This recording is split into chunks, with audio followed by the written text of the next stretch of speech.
मोदी सरकार के 11 साल, विकास, विश्वास और वर्चस्व की कहानी। सबका साथ सबका विकास इसी मंत्र के साथ नरेंद्र मोदी ने जब 11 साल पहले प्रधानमंत्री पद की शपथ ली थी, तब शायद किसी ने नहीं सोचा था कि यह मंत्र भारत को वैश्विक मंच पर नई ऊंचाइयों तक ले जाएगा। आज जब मोदी सरकार 11 वर्ष पूरे कर चुकी है, तब यह स्पष्ट है कि यह सिर्फ एक सरकार नहीं, बल्कि जनसेवा का अभूतपूर्व युग रहा है।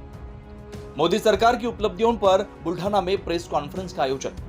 स्थानिक शिवालय जनसंपर्क कार्यालय में आयोजित विशेष प्रेस वार्ता में भाजपा विधायक श्वेताताई महाले पाटिल और जिलाध्यक्ष विजयराज शिंदे ने मोदी सरकार की 11 वर्षों की सेवा, सुशासन और गरीब कल्याण की यात्रा को सुवर्ण अध्याय करार दिया। क्या बोले नेता? विधायक श्वेताताई महाले पाटिल ने कहा कि मोदी जी ने जिस सोच और समर्पण के साथ अंतिम व्यक्ति तक सरकारी योजनाएं पहुंचाई, वह आज विकसित भारत की नींव बन चुकी है। भाजपा जिलाध्यक्ष विजयराज शिंदे बोले, बीते 11 सालों में घोटाले, तुष्टीकरण और भ्रष्टाचार की जगह पारदर्शिता, जवाबदेही और विकास ने ले ली है। महिलाओं के लिए युगांतकारी पहल, 70% से अधिक प्रधानमंत्री आवास महिलाओं के नाम, 30 करोड़ मुद्रा लोन में महिलाओं को प्राथमिकता। STEM पाठ्यक्रमों में भारत में 43% छात्राएं, दुनिया में सबसे अधिक। नारी शक्ति वंदन अधिनियम से महिलाएं बनी नेतृत्व की धुरी। युवाओं को मिला उड़ान का प्लेटफॉर्म, 17 करोड़ नई नौकरियां, 1 करोड़ 42 लाख लोगों को मिला कौशल्य प्रशिक्षण, दोगुने मेडिकल कॉलेज, मुफ्त शिक्षा, स्टार्टअप इंडिया और डिजिटल इंडिया से युवाओं को मिला नया भारत। किसानों के लिए ऐतिहासिक कदम, 11 करोड़ किसान खातों में सीधे 3,70,000 करोड़ की राशि, 93,000 करोड़ सिंचाई योजना में निवेश, PM फसल बीमा योजना से 1,75,000 करोड़ की सहायता, गरीबों और पिछड़ों का उत्थान, 81 करोड़ लोगों को मुफ्त राशन, PM आवास, उज्ज्वला, शौचालय, गैस कनेक्शन से गरीबों की जिंदगी बदली, SC, ST, OBCओं को योजनाओं में प्रमुख लाभ, स्कॉलरशिप, लोन योजनाओं में प्राथमिकता। ऐतिहासिक निर्णय जो भारत की तस्वीर बदल गए। अनुच्छेद 370 हटाया, 3 तलाक पर रोक, CAA कानून, वंदे भारत जैसी स्वदेशी गाड़ियों से आत्मनिर्भर भारत की रफ्तार। जिलाध्यक्ष Sachin Deshmukh, doctor Ganesh Monte, Chandrakant birthday, Mandar Bahekar और विनायक भाग्यवान सहित कई पदाधिकारी इस प्रेस कॉन्फ्रेंस में मौजूद थे। सभी का यही मानना था कि मोदी सरकार का हर साल देश के लिए संकल्प, समर्पण और सफलता की कहानी बनता जा रहा है। मोदी सरकारचे 11 वर्ष आणि 11 वर्षाचा जो प्रवास आहे मोदी सरकारचा, त्या संदर्भातली ही पत्रकार परिषद आहे। जे मुद्दे आहेत सचिन बापूंनी या ठिकाणी सांगितलेले आहेत। या 11 वर्षाच्या कार्यकाळामध्ये जे लोककल्याणकारी निर्णय मोदी सरकारने घेतलेले आहेत, ते निर्णय जनतेपर्यंत गेले पाहिजेत। प्रसार माध्यम हे प्रभावी माध्यम आहे की तळागाळापर्यंतच्या लोकांपर्यंत ह्या योजना तुमच्या माध्यमातून पोहोचल्या पाहिजेत। पक्ष म्हणून त्या ठिकाणी आमचे कार्यकर्ते काम करतच आहेत, परंतु मीडियाचं एक मोठं साधन त्या ठिकाणी असतं प्रसिद्धीचं। त्यांच्या माध्यमातून सुद्धा मोदी सरकारच्या ज्या 11 वर्षातल्या कार्यकाळामध्ये ज्या लोककल्याणकारी योजना आहेत, त्या योजना समाजाच्या अंत्योदयापर्यंत पोहोचाव्यात, त्यासाठीची खरं तर आजची पत्रकार परिषद आहे। प्रधानमंत्री आवास योजना असेल, आयुष्मान भारत योजना असेल, उज्ज्वला योजना असेल, अशा विविध योजनांच्या माध्यमातून त्या ठिकाणी सर्वसामान्य नागरिकांचं जीवनमान उंचवण्याचं काम या 11 वर्षाच्या कारकिर्दीमध्ये झालेलं आहे। काही बुलेट पॉइंट त्या ठिकाणी आहेत, ज्याच्यामध्ये ऑपरेशन सिंधूर सारखे विषय आहेत। पहलगाम मध्ये जो काही प्रकार झाला होता, त्याला जे उत्तर त्या ठिकाणी दिल्या गेलेलं आहे, हे सगळे विषय खरं तर घेऊन आम्ही या ठिकाणी आलेलो आहोत। राजू भाऊंनी सांगितलं की जिल्ह्यापुरतं या ठिकाणी आपण बोललं पाहिजे, परंतु जिल्ह्यामध्ये सुद्धा ज्या आपल्या मोदी सरकारच्या ज्या योजना आहेत, त्यांचा लाभ ह्या तळागाळातल्या लोकांनी सुद्धा घेतलेला आहे। आज एक लोकप्रतिनिधी म्हणून मी जेव्हा पंचायत समितीमध्ये जाते आणि माझ्या तालुक्यामध्ये, आता मी चिखली तालुक्याबद्दल बोलते, परंतु एकंदरीतच जिल्ह्याची सुद्धा व्यवस्था त्या पद्धतीची आहे। सुरुवातीला आपण जर का गावामध्ये गेलो तर ग्रामपंचायत मध्ये त्या ठिकाणी घरकुलासाठीची खूप मोठी यादी त्या ठिकाणी होती आणि मंजूर किती होऊन यायचे, एका वर्षी 4, 5, 8, 10 किंवा खूप झालं तर 15। परंतु मोदीजींनी त्या ठिकाणी त्यांच्या दुसऱ्या कार्यकाळामध्ये त्या ठिकाणी सांगितलं होतं की मला 2025 पर्यंत भारतातल्या प्रत्येक ज्याला घर नाही त्याला घर द्यायचं आहे। आणि आज जर का आपण माहिती घेतली तर आपल्याला अशी माहिती मिळेल, चिखली तालुक्यामध्ये जवळपास 7 ते 7,500 घरकुल त्या ठिकाणी मंजूर झालेले. एका गावामध्ये 250, 300 घरकुल त्या ठिकाणी आलेले आहेत.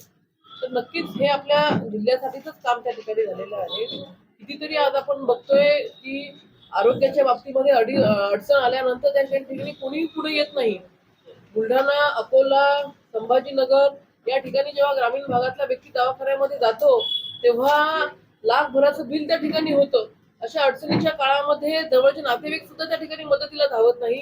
ती मदत मोदीजींनी त्या ठिकाणी करण्याचा संकल्प केलेला आहे. आयुष्यमान भारतमध्ये प्रत्येक म्हणजे जो लाभार्थी आहे त्याच्या संपूर्ण कुटुंबाला 5 लक्ष रुपयाचा त्या ठिकाणी त्याचा विमा संरक्षण त्याला त्या ठिकाणी मिळतं. सोबतच याच्या व्यतिरिक्त ज्या पद्धतीने महाराष्ट्रामध्ये आपण सीएम रिलीफ फंड काढला होता तसाच पीएम रिलीफ फंड सुद्धा त्या ठिकाणी आता आलेला आहे. त्याच्या माध्यमातून सुद्धा आरोग्याची चांगली मदत ही सर्वसामान्य नागरिकांना होत आहे. बुलढाणा जिल्ह्यामध्ये आता भाऊंनी विचारलंय खामगाव जालना रेल्वे मार्गाचं काय झालं.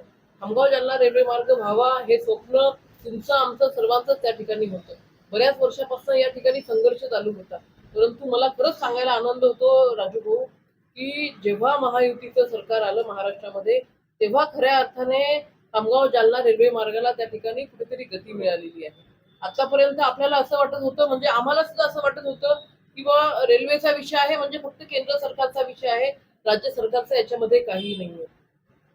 प्रायोगिक तत्वावरती म्हणा की कसं म्हणा महाराष्ट्राच्या विधिमंडळामध्ये पहिल्यांदा प्रश्न उपस्थित केला होता तो आपण किंवा खामगाव रेल्वे मार्ग हा झाला पाहिजे आणि हा रेल्वे मार्ग होण्यासाठी आम्ही जी माहिती घेतलेली आहे त्या माहितीनुसार 50% जो निधी आहे तो राज्य सरकारला देणं अपेक्षित आहे. निधी नाही तर हमी त्या ठिकाणी राज्य सरकारला द्यावी लागते. त्याच्यानंतरच केंद्र सरकार त्याला मंजुरी त्या ठिकाणी देतं.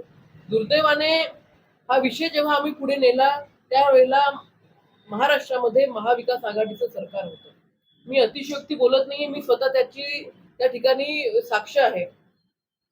सुदैवाने आम्हाला अशा याच्यामुळे पल्लवित झाल्या होत्या की रावसाहेब दानवे पाटील हे त्या ठिकाणी रेल्वे मंत्री झाले होते, रेल्वे राज्यमंत्री होते आणि जालना हे त्यांचा मतदारसंघ आहे, होम टाउन आहे. त्याच्यामुळे आम्हाला अशा थोड्याशा पल्लवित झाल्या होत्या. चिखलीमध्ये तसं तर पूर्ण बुलढाणा जिल्ह्यामध्येच त्या ठिकाणी वेगवेगळ्या ठिकाणी आंदोलन व्हायचे, परंतु चिखली मधली जी रेल्वे आंदोलन समिती आहे ती खूप ऍक्टिव्हली त्या ठिकाणी काम करत होती. आणि स्वतः भाऊसाहेब कुलकर्णी एकदा जिल्हा परिषदेला मी जेव्हा उभी होते त्यावेळेला भाऊसाहेबांनी उपोषण त्या रेल्वे आंदोलन समितीचं सोडलं होतं.